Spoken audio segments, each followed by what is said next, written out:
The Liberal leader said he spoke to candidate Paul Chiang this weekend, and after Chiang apologized, Carney decided he should remain in the race. Good jobs in The Liberal leader was surrounded by his Toronto regional candidates, except for Paul Chiang. This is a terrible lapse of judgment by Mr. Chiang. He has apologized. But it's now Mark Carney's judgment that's under scrutiny for refusing to remove Chiang from the election. In an interview with Chinese language media in January, Chiang urged people to bring democracy activist and conservative rival Zhou Tai to the Chinese consulate to collect a bounty of 1 million Hong Kong dollars.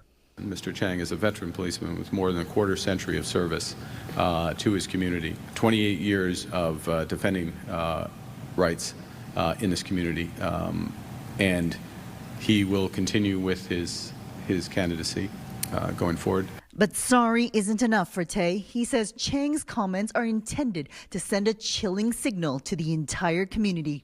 I spoke to him. He's very, very rattled. These comments by this Liberal candidate may well rise to the level of criminal because they called for someone to be turned over to a hostile foreign government on a bounty. 40 democratic rights groups from around the world have now condemned Chiang's remarks, demanding Carney remove him as a candidate.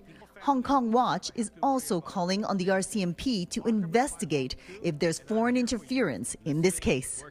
I think the government of Canada has not seized the opportunity to use these cases as examples to prosecute them to the fullest extent of the law. Chiang made his comments in January, but they only surfaced a few days ago, which security analysts say casts doubt on the effectiveness of the Liberal screening process. You can say you have a vetting process, but saying it doesn't mean you have a good one. What goes behind that? What goes into that? How rigorous is it? Tell us what you actually do when you're vetting a candidate. So far, the Liberals have selected about 300 candidates to run in a total of 343 federal ridings.